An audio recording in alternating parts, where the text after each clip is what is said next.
안녕하세요. 리딩 스페셜리스트 이리시아입니다. 오늘은 영어 독서 코칭이란 무엇인가에 대해서 배워보도록 하겠습니다. 여러분, 오늘부터 본격적으로 영어 독서 지도사 과정을 배우실 텐데요. 아마 주변 분들에게 이런 질문을 많이 받으실 거예요. 영어 독서 지도사? 그게 뭐야? 리딩 스페셜리스트? 그거 뭐 하는 직업이야? 라고 말이죠. 아마 주변 분들이 가장 많이 알고 계시는 직업인 영양사에 비유하면 많은 분들이 쉽게 이해하실 수 있을 겁니다. 영양사는 어떤 직업일까요? 우리 아이들이 제대로 성장할 수 있도록 우리 아이들한테 그 나이대에 맞는 필요한 영양에 대해서 아주 잘 알고 있고, 그런 영양가가 많이 들어가 있는 음식들을 만들어서 아이들한테 주고, 또 우리 아이들이 제대로 성장하고 있는지 체크하고 그에 따른 또 추가적인 교육을 할 수 있는 그런 분들이 영양사이잖아요. 영어 독서 지도사도 똑같습니다. 네, 오늘 이 수업을 통해서 영어 독서 지도사가 어떠한 일을 하는지에 대해서 이야기하실 수 있게 되실 거고요. 왜 영어 독서 코칭이 중요할까? 라는 부분에 대해서도 설명하실 수 있을 겁니다. 또 리터러시 코칭의 가장 중요한 3단계를 설명하실 수 있고, 또 영어 독서 지도사가 국내외에서 어떤 활약을 하는지, 또 앞으로 미래적으로 어떤 전망이 있는지에 대해서도 잘 설명하실 수 있을 겁니다. 자, 영어 독서 지도사란 무엇일까요? 다른 말로는 Reading Specialist라고도 하고요. Literacy Coach라고도 합니다. Literacy라는 게 무엇인가요? 네, 바로 학습 근간 스킬, Fundamental Skill인 읽기와 쓰기 능력을 지도할 수 있는 전문가입니다.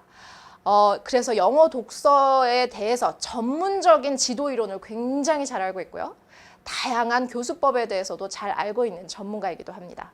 그리고 영어 원서 읽기를 기반으로 해서 영어의 4대 스킬, 4 스킬, reading, listening, speaking, writing, 이 모든 것을 통합적으로 익힐 수 있도록, 그래서 언어를 습득할 수 있도록 지도하는 그러한 전문가가 영어 독서 전문가입니다. 자, 여러분, 영어 독서 전문가로서 우리가 영양사가 영양이란 무엇인가라는 그 개념을 잘 알아야 되듯이, 우리도 리딩 스페셜리스트이자 리터러시 코치로서 리터러시란 무엇인가에 대해서 굉장히 자세히 이해하고 있어야 됩니다. 저는 개인적으로 리딩 스페셜리스트가 똑같은 말로 리터러시 코치라고 얘기를 드리지만, 리터러시 코치를 훨씬 더 이 용어를 더 좋아합니다. 왜냐하면 리터러시라는 개념이 갖고 있는 깊은 뜻 때문인데요. 자, 우리 States and Federal Ministers에서 1997년에 literacy란 무엇인가로 정의해 놓은 글을 한번 읽어보면 제 말씀이 어떤 뜻인지 아마 이해가 가실 겁니다. literacy란 the ability to read and write 이라고 설명을 했죠. 굉장히 간단하게 읽고 쓰는 학습 근간 능력을 가르쳐 주는 거다라고 했는데, 사실 문자를 읽고 그리고 뭐 독후감을 쓰는 정도가 우리가 말하는 literacy의 전부일까요? 사실은 그게 아닙니다. 더 큽니다. 자, 여기 있는 줄을 제가 한번 읽어보겠습니다. Involves the integration of speaking, listening, viewing, and critical thinking 이라고 했네요. 네, 우리가 책을 문자적으로만 읽고 땡 하고 끝나는 게 아니고요. 자, 듣고 그리고 말해보고 그리고 관점을 형성해보고, 이 작가가 어떠한 생각으로 어떠한 중심 생각을 펼쳤는지에 대해서 한번 생각을 해보고요. 그리고 이것이 과연 맞는가, 다르다고 생각하는가, 이렇게 깊게 비판적으로 생각해 볼 수 있도록 하는 이 일련의 전반적인 과정이 바로 리터러시입니다. 그것을 가르쳐주는 분이 바로 리터러시 코치인 거죠. 영어 독서 지도사는 다른 말로는 리딩 스페셜리스트라고도 한다고 말씀드렸는데요. 이렇게 간단하고 명료하게 정리가 되어 있네요. 리딩 스페셜리스트란 professionals who aim to improve reading and writing achievement by planning, teaching, and evaluating of reading programs 라고 설명되어 있네요. 제가 처음에 영어 독서 지도사는 영양사와 비슷하다라고 말씀드렸는데요. 바로 이 정의가 우리가 이해할 때 영양사를 떠올리면 될 것 같아요. 우리 아이들 각각이 지금 나이대에 맞는, 또 지금 이 아이가 가지고 있는 역량에 맞는 독서 레벨은 어느 정도인지 진단하고, 이 아이에게 맞는 교재를 매칭하고, 그리고 이 아이에게 필요한 여러 가지 리딩 스킬을 teaching, 지도한 후에 잘 발달을 하고 있는지 evaluate, 평가까지 하는 이러한 총체적인 리딩 프로그램을 운영하시는 분인 거죠. 그래서 우리가 지금까지 리터러시 정의, 그 다음에 리딩 스페셜리스트가 하는 이 3단계에 대해서 배웠는데 마지막으로 이 총체적인 프로그램을 운영하는 사람이다 라고 말씀드렸잖아요. 그 총체적인 프로그램, 바로 리딩 프로그램인데요. 우리가 요리사가 조리도구가 필요하듯이 우리 영어 독서 지도사들은 무엇을 통해서 우리 아이들에게 리터러시 능력을 지도할까? 바로 그 도구가 리딩 프로그램이라고 생각하시면 됩니다. 적게는 아주 작은 그냥 교재, 책 한 권일 수도 있고요. 그 전체 이번 학기 1년, 2년, 3년 동안 뭐 온라인 프로그램 통해서 또는 시험을 통해서 또는 토론을 통해서 이런 여러 가지 툴을 모두 포괄하는 게 바로 리딩 프로그램인데요. 영미권에서는 다양한 리딩 프로그램이 있습니다. 뭐 Reading First도 있고 Learn to Read 프로그램, Read 180 또는 뭐 호주의 Learning Assistant 프로그램이 있습니다. 학습을 할 수 있도록 지원을 해주는 팀이 어떤 프로그램을 운영하면서 어떤 학습적으로 어려움이 있는 학생들을 진단해주고 거기에 필요한 것들을 가르쳐주는 이런 총체적인 프로그램을 운영하고 있는 거죠. 이런 우리가 그렇다면 리터러시 코칭이라는 게 무엇인지 지금까지 봤다면 왜 필요한가? 왜 중요한지에 대해서도 이해하는 것이 굉장히 중요하겠는데요. 저는 그 이야기를 하자면 1시간도 부족하겠지만 여러분들이 아주 간결하게 또 다른 분들에게 모르시는 분들에게 잘 설명할 수 있도록 꼭 이야기해야 되는 요소를 4가지를 꺼내왔습니다. 바로 Summer Slide, 효율적인 언어 학습 방법론이기 때문에 또 디지털 시대에 정보를 다루는 능력에 대한 교육을 할 수 있는 거기 때문에 또 개인 개별 맞춤 학습 프로그램의 롤 모델이 되기 때문에 라고 이렇게 4가지로 얘기를 해드릴 텐데요. Summer Slide 그게 뭡니까? 라고 아마 물어보실 겁니다. Summer Slide는요 뭐냐면 영미권에서 여름방학만 되면 캠페인이 열립니다. 우리 Avoid Summer Slide 하자. Summer Slide? 미끄럼틀은 쭉 내려가는 게 너무 재미있는 그런 놀이기구잖아요. 왜 피하자고 할까? 네, 이 도표를 한번 보시겠습니까?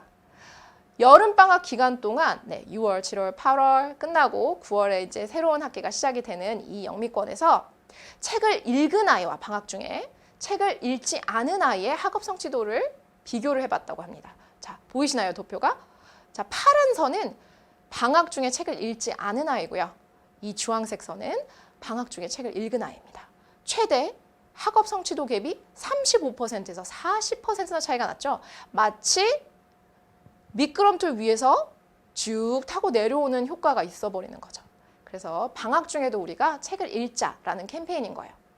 이 Summer Slide가 뜻하는 우리에게 시사하는 바는 바로 책 읽기의 교육, 독서 교육은 학습 근간이구나, 근간 스킬이구나, 그래서 중요하구나를 시사해주고 있습니다.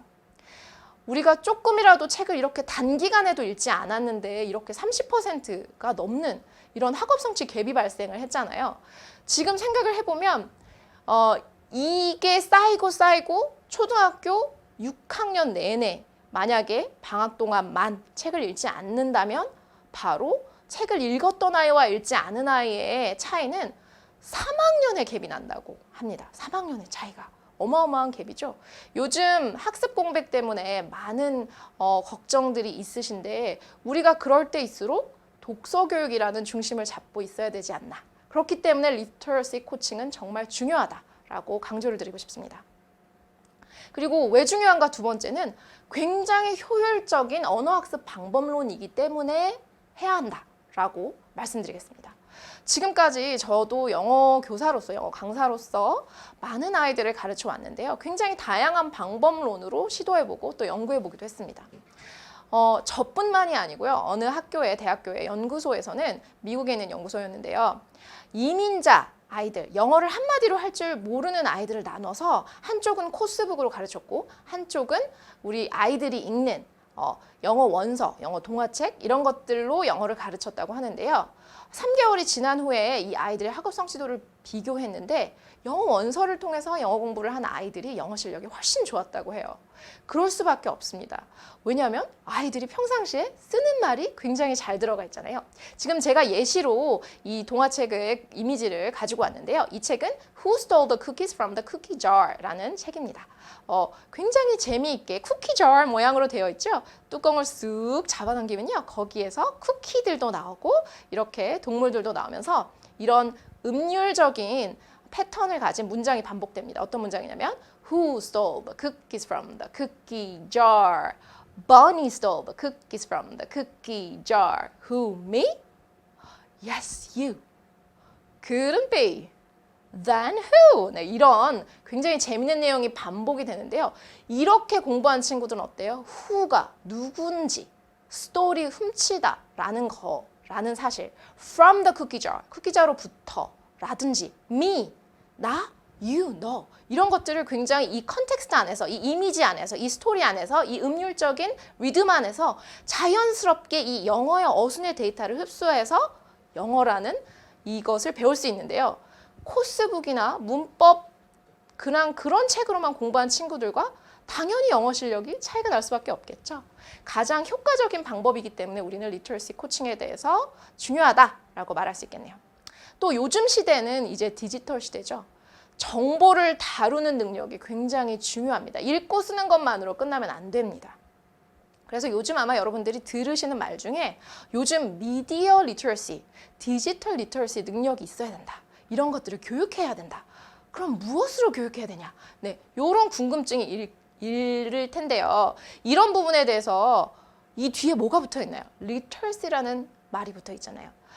어떤 정보를 생산해내기 전에 그것을 정보를 읽어낼 수 있고 쓸 수 있고 활용할 수 있고 생각할 수 있는 교육의 원래 모습은 책에서부터 독서 교육에서부터 출발했다는 거 알고 계시나요?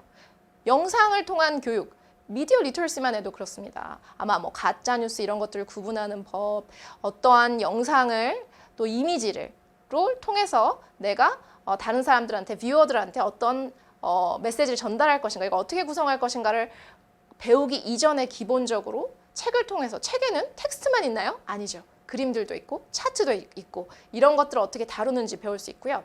또 제가 코딩을 배우기 시작해서 잘 알고 있는데 디지털 리터러시도 그냥 어떤 언어의 문법을 배우는 게 전부가 아니라 그걸 어떻게 해서 문제를 해결할지가 훨씬 더 중요한 능력입니다. 이런 부분은 바로 띵킹 스킬이죠. 어디에서 그런 걸 훈련할 수 있나요? 책을 통해서 그런 것들을 훈련할 수 있죠. 그렇기 때문에 매우 중요하다. 또 그리고 마지막으로 이제 비대면 학습 시대가 열리고 플립트 러닝이 굉장히 활발하게 에듀테크와 만나서 지금 굉장한 교육계의 변화가 일어나고 있는데요.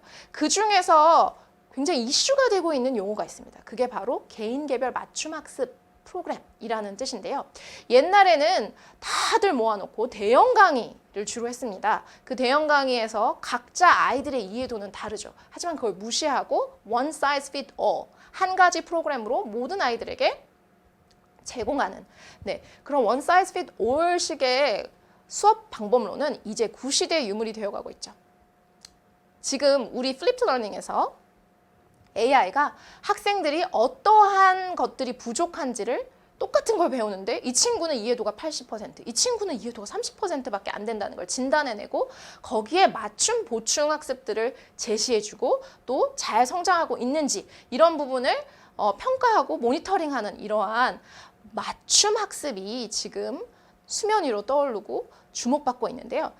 그것을 다른 용어로 personalized learning, individualized learning이라고도 합니다.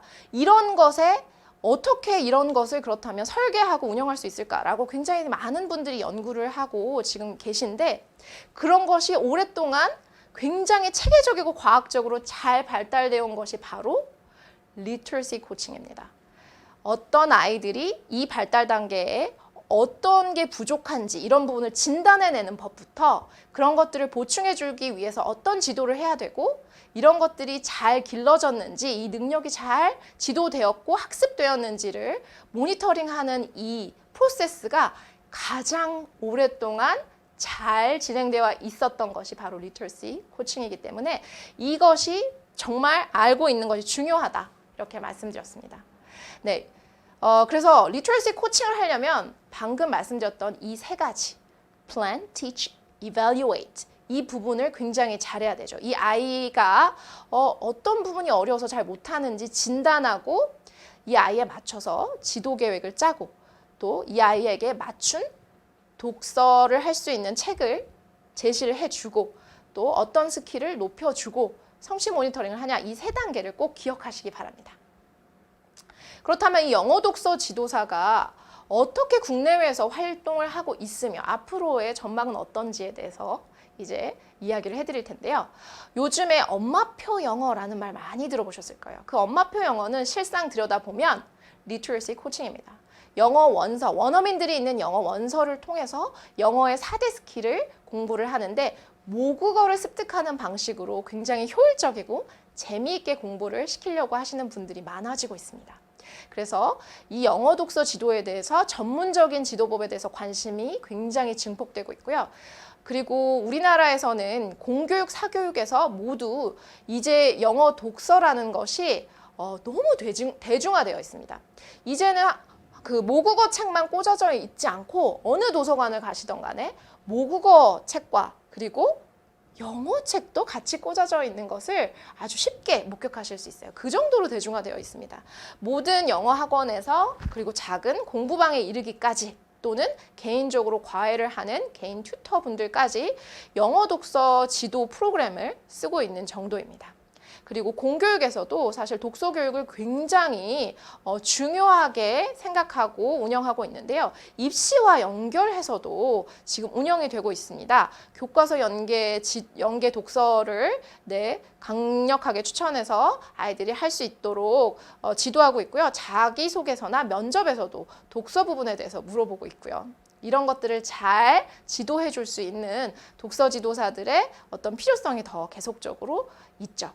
그리고 앞으로 또 해외 유학을 가고자 하는 친구들이 국내에서 영어 독서를 했다는 것들을 인증을 해서 그게 추천서로서 또 인증을 어느 학년만큼 영어 독서를 했다라는 것들을 인증을 해줘서 또 그 나라에 가서 그 학년에 제대로 입학할 수 있도록 되는 이런 것까지 되거든요. 또 앞으로 미래적으로 말씀드렸다시피 개인 개별 맞춤 학습에 대해서 많은 사람들이 주목하고 있는데 그런 부분에 대해서 이해를 잘 하지 못하는 친구들이 사각지대에 있는 친구들을 도와주는 그러한 학습 지원자로서 지원해주는 지도 선생님으로서의 또 여러 가지 필요성도 함께 우리의 영어 독서 지도사라는 이 커리어의 전망을 밝혀주고 있습니다. 자, 여러분. 영어 독서 지도사가 뭐야? 라는 주변 사람들의 질문에 자랑스럽게 그리고 클리어하게 설명하실 수 있게 되셨길 바랍니다. 수고하셨고요. 다음 시간에 또 뵙도록 하겠습니다. 감사합니다.